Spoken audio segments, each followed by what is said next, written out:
Hike the trail? Check. Order takeout? Check. Schedule heart checkup? Done. We've all adapted to a new way of living. Keep your healthcare on schedule with Johns Hopkins Medicine, where your health and safety are our highest priorities. We're ready to care for you through virtual and in-person visits across Maryland and the greater Washington region. Your health, our experts, safely caring for you. Schedule your care now. Learn more at hopkinsmedicine.org/safe. Hike the trail? Check. Order takeout? Check. Schedule heart checkup? Done. We've all adapted to a new way of living. Keep your healthcare on schedule with Johns Hopkins Medicine, where your health and safety are our highest priorities. We're ready to care for you through virtual and in-person visits across Maryland and the greater Washington region. Your health, our experts, safely caring for you. Schedule your care now. Learn more at hopkinsmedicine.org/safe. All right, this episode of the podcast is sponsored by Grammarly Premium. Get your 1 month free trial of Grammarly Premium. Links in the description. Also, get your 3-month trial of Amazon Music Unlimited on my website. That's 3 free-month trial of Amazon Music Unlimited on my website. Click on the description to find out more.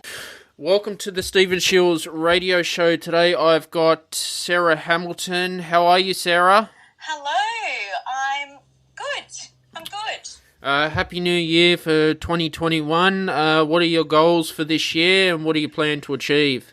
Well, to be honest, I have tried to not be too hard on myself for this year. Mm-hmm. I think, mentally, last year was so challenging.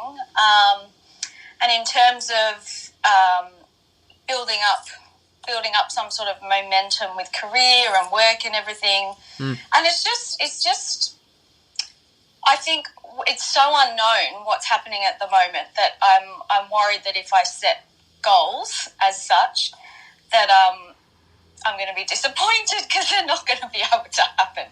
So, yeah, I'm trying to be a little bit more laid back about things just so to avoid being,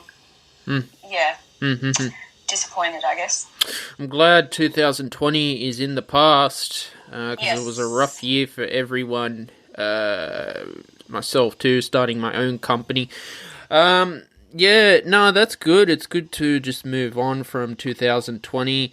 Where do you see yourself going as an actor this year? Well, that's the thing. I think it's so... the industry has been just completely turned on its head and nobody knows if we're going to be able to, pick up where we left off. I think that's the hard part. There's a few bits and pieces happening outdoor theatre-wise, but it's just too hard, And the other thing is that everyone is looking for work, so that's tricky. Usually with actors, there's a lot of people in work. When you're auditioning for something, people are already employed, but now no one's employed, so you've got even more competition. And I just think our industry, it's really sad because it's just been demolished. Without sounding too negative, it's just hard because you can work towards something. Personally, I can work towards a goal in terms of acting, but there's nowhere to put it in practice at the moment. And I don't know how. I think a lot of the industry is not going to recover.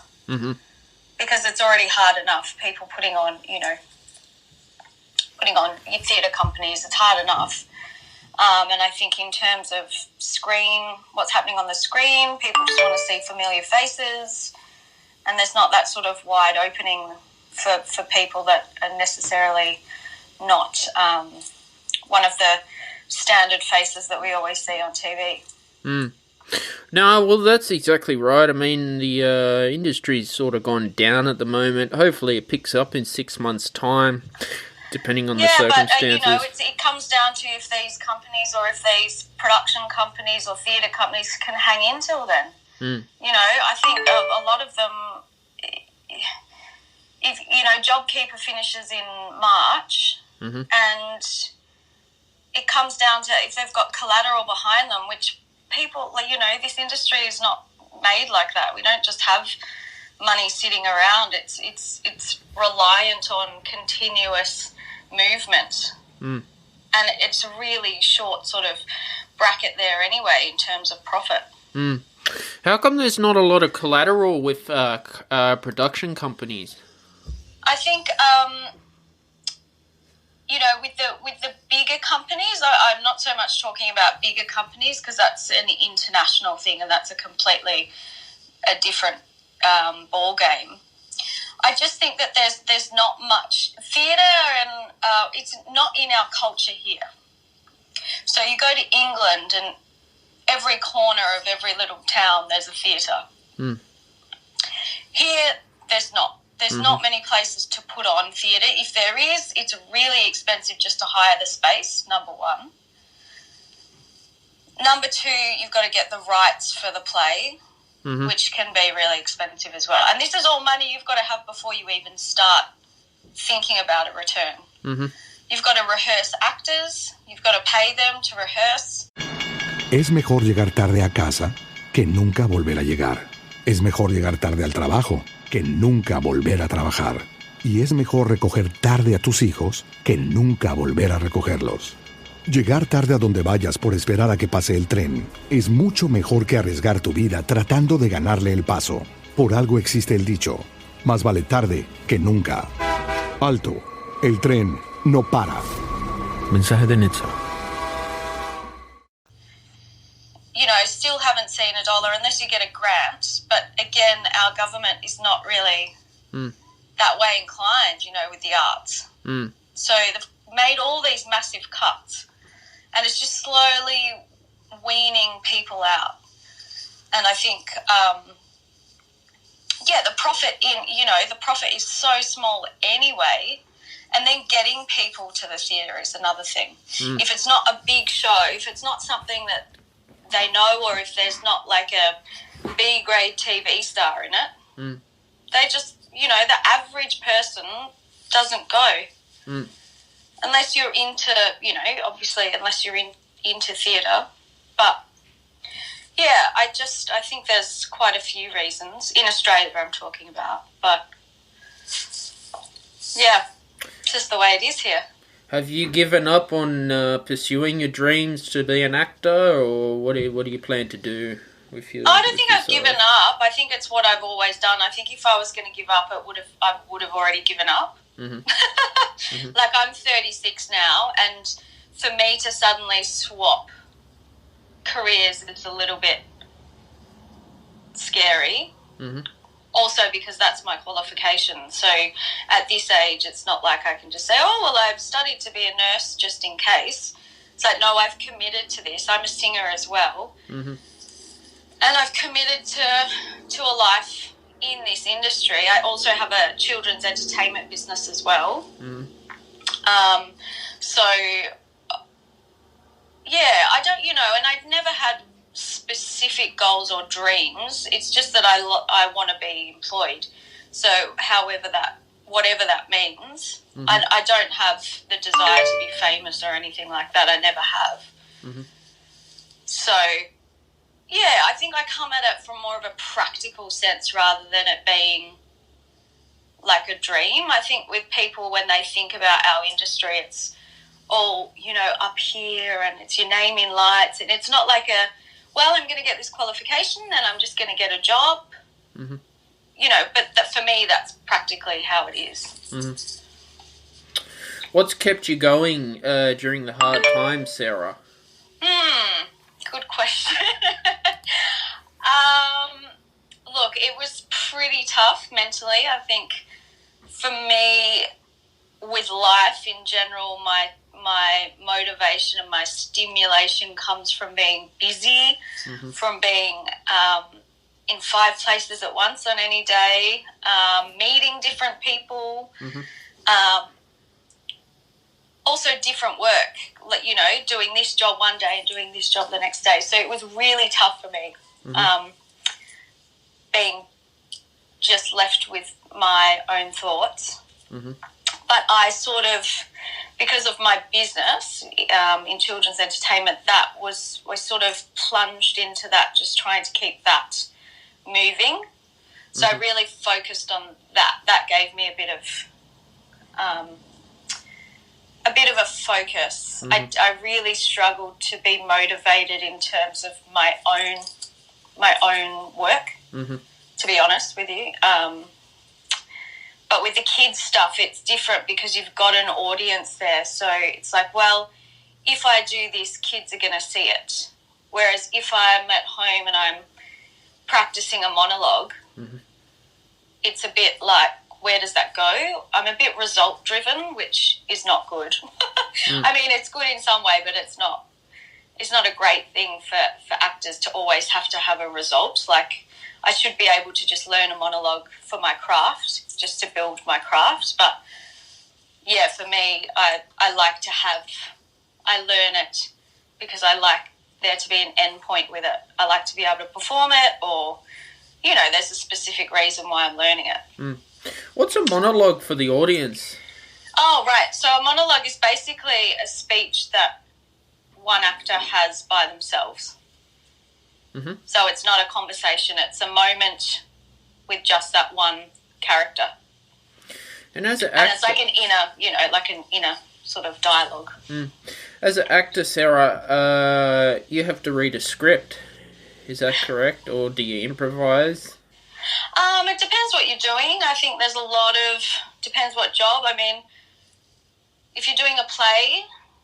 Hike the trail? Check. Order takeout? Check. Schedule heart checkup? Done. We've all adapted to a new way of living. Keep your healthcare on schedule with Johns Hopkins Medicine, where your health and safety are our highest priorities. We're ready to care for you through virtual and in-person visits across Maryland and the greater Washington region. Your health, our experts, safely caring for you. Schedule your care now. Learn more at hopkinsmedicine.org/safe. There's going to be a bit of both. Obviously, there's a script, but then there might be scenes where you're in the kitchen, for example, and you don't have dialogue. So you're going to have to improvise what your character would be doing in the kitchen. But then there's a lot of work, you know, like a lot of TV commercials where they just sort of, you know, let you improvise if there's no set dialogue. Yeah, it just depends on what you're doing. If it's a very famous play, you can't change a word. I can tell you. But if you're doing like an independent theatre production where they're still workshopping the script, for example, I did a play for the Fringe where the writers were part of the rehearsal process. So they hadn't heard their work out loud. So when they did, it changed how they felt about it. So they made consistent changes to the script as we went, as they saw us bringing it to life. Yeah, I remember my first ever acting audition. I had the script and I got it mixed up. I read it back to front. Oh, gosh. Embarrassing. Yeah, it's a funny thing what happens to your brain and also to your body when you're under pressure like that in auditions. And some people can deal with it really well, and then some people that takes over, you know, like the nerves take over, or some, you know, your legs might shake or something, and you can't focus on what you're actually doing. You're worried about them looking at your shaky legs or something. No, I think you're right. I mean, I'll just stick to music, Sarah. That's what I do the best. Maybe it's better.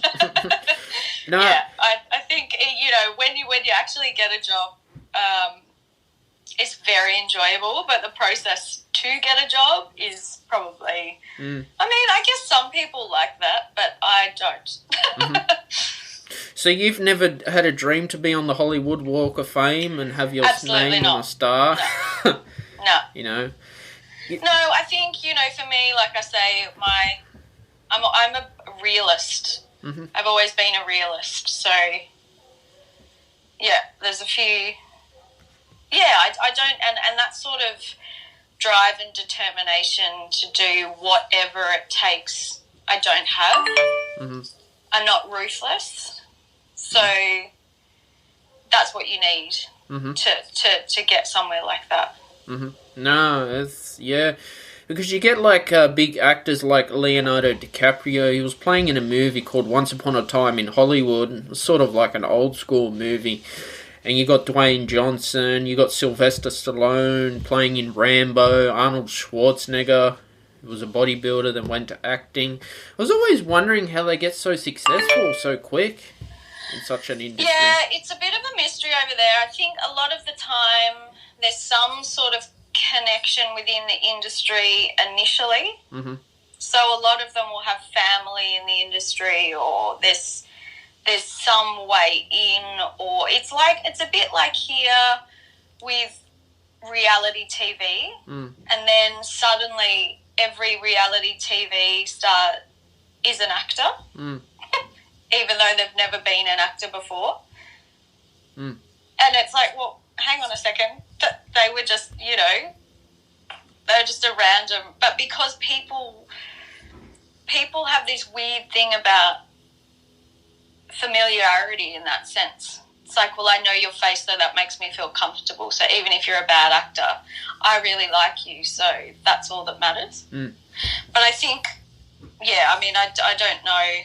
Hike the trail? Check. Order takeout? Check. Schedule heart checkup? Done. We've all adapted to a new way of living. Keep your healthcare on schedule with Johns Hopkins Medicine, where your health and safety are our highest priorities. We're ready to care for you through virtual and in-person visits across Maryland and the greater Washington region. Your health, our experts, safely caring for you. Schedule your care now. Learn more at hopkinsmedicine.org/safe.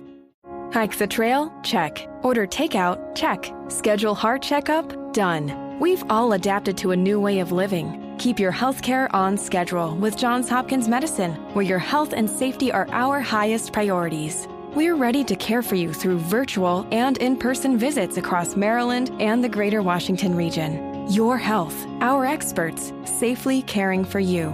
Schedule your care now. Learn more at hopkinsmedicine.org/safe. I think if you read up about a lot of Hollywood stars, they're either, father's been a producer or they've been connected somehow, because it's so hard to just get there from nowhere. Yeah, well, that's the reality of Hollywood. Have you been to Hollywood? Yes, yeah, I have, yeah. I've been there. Yeah, I think that's the other thing, for me, it's the culture over there is I'm not a huge fan of. So when you say, do you want to go over there? I think I've got a few friends that live in LA, and it sounds horrible. It sounds like an absolutely horrible place to live. So, I prefer to be happier and not struggle. I think the other thing for me is I've never wanted to starve for my craft. Like, it's just not in me. It's like, nope, I'll do a crappy TV commercial if that means I'm going to earn money. Rather than saying, no, I'm only going to do this job, or I won't do anything less than this. Yeah, why is that people starve just to try and get into Hollywood? Because I remember going to Santa Monica, there's this weirdo trying to sell rap CDs. Yeah. I didn't get it. Yeah, I think it's so tough there, and because every second person there's some crazy stat about LA and how many actors are in LA. I can't remember the stat, but it's like huge. And I think also the minimum wage over there is really bad. So if you're not in an acting job, and you might get one in 3 years, which will last a couple of hours, I don't know. Yes, you've got to work in a bar, which might pay, I don't know, what's their minimum wage? It's under $10 an hour. But then to live in LA, to rent, is really expensive. So I just think the balance there is, unless you come from a wealthy background, it's yeah. Like, you got Beverly Hills, right? And all the jewelry shops are so overpriced over there. And then you got, you got Beverly Hills, all these $1 million mansions. And then you got you got Skid Row and Hollywood, which is just, poverty. Yeah, well, that's the other, half of, especially the Black and Hispanic communities over there, there's so much poverty. But then there's just all these rich people that have either come from wealth or move over there because they've got money. And it's just, I don't know, it just doesn't sound like a very nice community to be in. It's either one or the other. And I'm going to, step over anyone who gets in my way just so I can get one audition. I don't know, it's not very nice. I don't want to be that person. No, look, that's the reality of Hollywood as well. I don't know, you get a lot of stars who become that one-hit wonder too.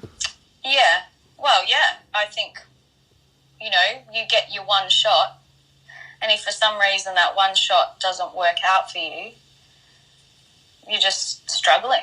You struggle. What happened to Justin Bieber and that band One Direction, and was so successful? I think one of the One Direction boys has launched a solo career. But you look at situations like that, and they've made so much money at some point that if there's, some of them just go, you know what, this is not for me. This life, being famous, is not for me, and they would have so much money behind them from being that successful at one point that, But I think, you've got that famous lifestyle is another thing. I think a lot of people want it, and then they get it, and they're like, oh no, I don't want it anymore. Hike the trail? Check. Order takeout? Check. Schedule heart checkup? Done. We've all adapted to a new way of living. Keep your healthcare on schedule with Johns Hopkins Medicine, where your health and safety are our highest priorities. We're ready to care for you through virtual and in-person visits across Maryland and the greater Washington region. Your health, our experts, safely caring for you. Schedule your care now. Learn more at hopkinsmedicine.org/safe. The sweet aromas of the apple fritter, cinnamon roll, and blueberry muffin are hard to resist. So making it the rest of the way home without reaching in your McDonald's bag is no easy task. But nothing worth doing is easy. Wake up and pair any one of these sweet, fluffy, frittery bakery treats with a McCafe iced coffee. Get any size and any flavor for just 99 cents until 11 a.m. Price and participation may vary. Ba-da-ba-ba-ba. Yeah, I mean, John Cena came from wrestling into Hollywood as well. It seems to me like a lot of wrestlers do so well in Hollywood, like Stone Cold Steve Austin in The Condemned in 2006, John Cena in 12 Rounds, Randy Orton. It's just popularity. It's like if they've got a big following, which they do from wrestling, that means that following will watch them in a movie. So that's the way the mindset is. It's not like, oh, he's going to be a great actor in this role. It's going to be really good for this story. It's like, well, he's a super popular wrestler, which we can literally transfer into a movie and have all of his followers come and see it because they love him. Well, Dave Bautista's gone into Hollywood. I think it was when Dwayne Johnson retired. Dwayne Johnson was the one who started the whole wrestlers going into acting. John Cena's not wrestling anymore. Yeah.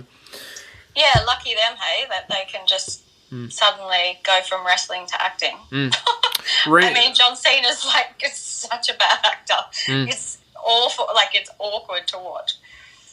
But people love him.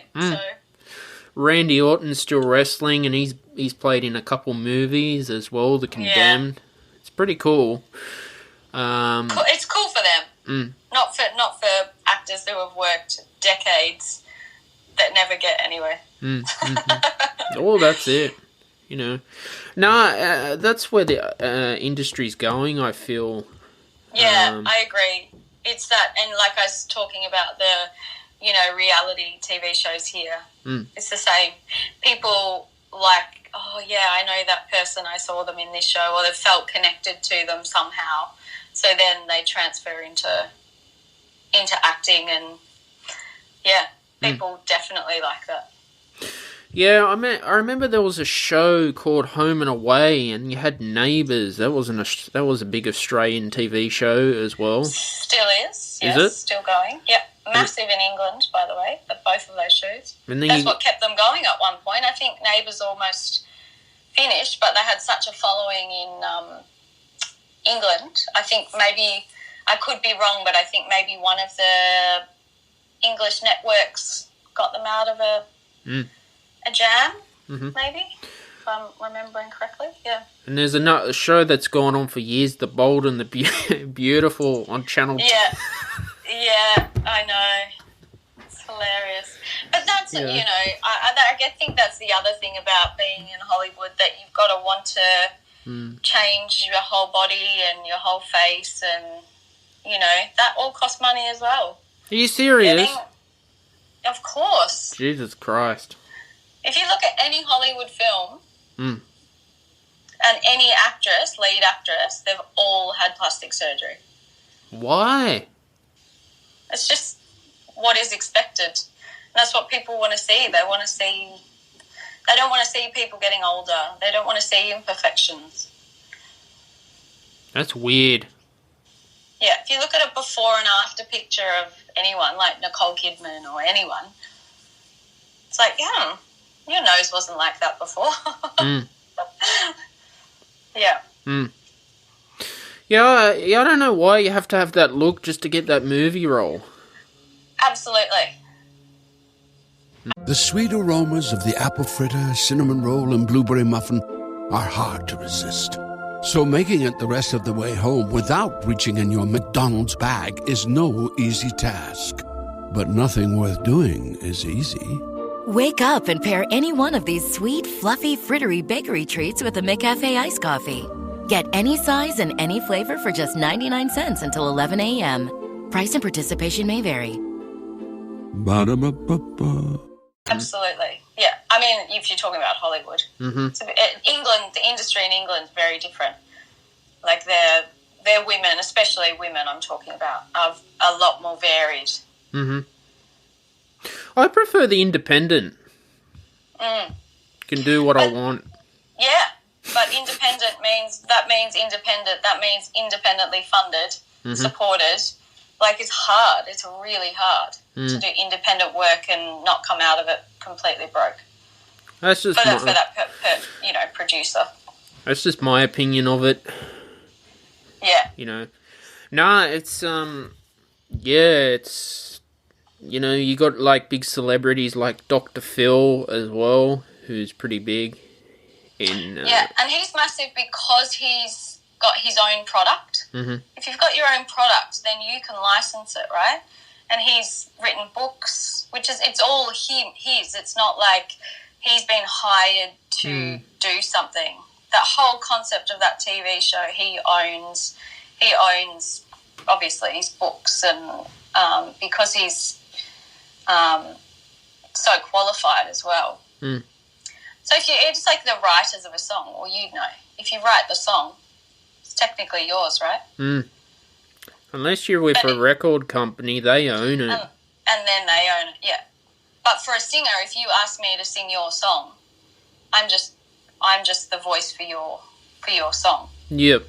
It's not mine. It's a job that I do, and then I leave and get, At Facebook, we continue to take critical steps to better secure our platforms, including more than tripling safety and security teams to 35,000 people and partnering with security researchers, other tech companies, and law enforcement. What's next? We support updating internet regulations to address today's challenges and hold companies, including Facebook, accountable for preventing election interference, protecting people's privacy, and enabling safe and easy data portability between platforms. Learn more at about.fb.com/regulations. but I can't do anything with that. Yeah, what's been the not so great times in your acting career, Sarah? I think definitely, and I can't remember the quote, but there's a quote basically saying the hardest part about what we do is when we're not doing it. Mm-hmm. So when you're in a job, life's great, you're feeling good about yourself. And then as soon as that job finishes and you're looking for the next job, there's this internal battle that you have to deal with every single time. Am I good enough? Where am I going to get my next job? Oh my goodness, how am I going to stand out? Suddenly, you can get a little bit down on yourself and it can change your confidence. If you're not working for a certain amount of time or you don't get a job, even times when you can't get an audition and it's like, why am I suddenly not getting auditions? But a few months ago you had heaps. So I think it's that's the lowest time. It's definitely, and that's why COVID has been so hard, because it's been that the whole time. So it's a constant juggle mentally to stay positive and to say to yourself that you're still, okay, and that you will get another job. But it's exhausting to have to keep. It's not like someone who has a job. All of our jobs come to an end. Even if you're doing a 6-month contract or a 3-month contract, you know that there's that end point. So there's that sweet spot in between, in the middle, where you're like, when you can just sit and relax. But as soon as you're coming towards that end of that job, you're thinking, hang on a second, this is about to end soon. I've got to start thinking about the next job. And I've got to start pushing myself out there again. So that requires a lot of self-motivation. And what keeps you going, Sarah? I don't know. That's a good question. I think what keeps me going is that I don't know anything. I don't know any other way. So I've lived like this my whole adult life. So I think for a lot of people, a lot of people who can't cope with living like that drop off quite early because it's a lifestyle that they're not comfortable with. But it's always been exciting for me, and what keeps me going, I guess, is that I get work. So if there was a year where I didn't get any work, I think I'd start saying to myself, whenever I start getting really down and thinking, okay, I'm going to have to do something else, a job comes up. And I feel like that's a little bit of a universal sign to say, no, this is where you're supposed to be, keep going. No, that's very interesting. As a entrepreneur, not even completing my first year, it's not a glamorous lifestyle. No, it's not. You're spot on. And I think it's such can be quite lonely as well. So you've got to find that drive constantly. From somewhere. That's why I have work-life balance sort of thing. I just take Sunday off work, and also you've got to enjoy it, because that's if you can't fool yourself. Exactly. Because you're not going to have a boss saying, okay, come on, you can do it, that was great. You're never going to have that. So do you like to listen to motivational CDs, or what's your opinion on that?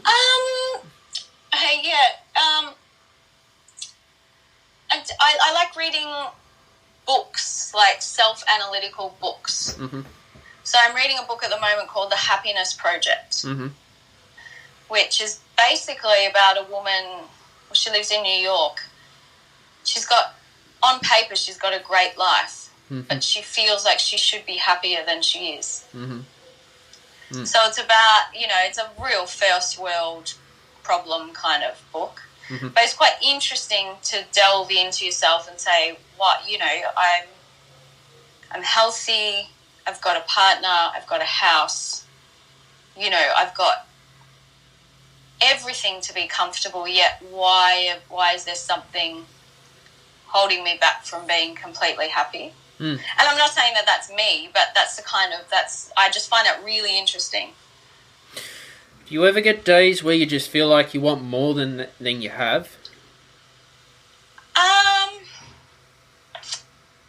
Sometimes, not a lot, to be honest. I don't, not a lot. I think if that happened to me a lot, I think I would have changed careers. I think, I've always had enough. I've always been paid for what I do, and I feel like that's quite, I've bought a house, or like it's a small unit, but a lot of people that do what I do can't afford that or haven't been able to. Yeah, I've never wanted a lot. I've been happy. I worked in Mexico for a while, like in all-inclusive resorts there. So I was singing and dancing in all-inclusive resort.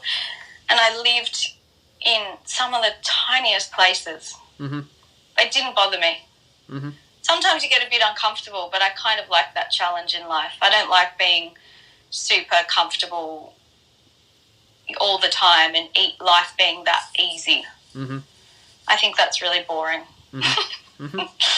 Yeah. Yeah, no, it was a really great show with you today, Sarah. Thanks for having me. Good chat. You're welcome. Where can people find you on social media or any website that you have? Yes, so I do have an Instagram account that is sort of more about my performing, although it's been quite quiet. So that's just Sarah Hamilton Melb. I also have a website which is Sarah what's the middle one? Hyphen. Hamilton.net. And that's just a bit of an overview. Or if you've got kids, my kids entertainment business is called Sash Entertainment, SASH, which is on Facebook, Instagram. We've also got a website, which is just www.sashentertainment.com.au. So everything's online, you have to be. Awesome. Thanks for coming on the show today, Sarah. Thanks for having me. All right, thank you for listening to today's episode of the Stephen Shiels radio show. You can subscribe to my YouTube channel, turn on the notifications when new videos are published. Also, you can follow me on Spotify or wherever you get your music streamed. Also, subscribe to the podcast, turn on your notifications to get notified of new episodes. And thank you to today's sponsors, Grammarly Premium and Amazon Music Unlimited. You can get a free 1-month trial of Grammarly Premium. Links in the description. Also, you can get a free 3-month trial of Amazon Music Unlimited. Bye.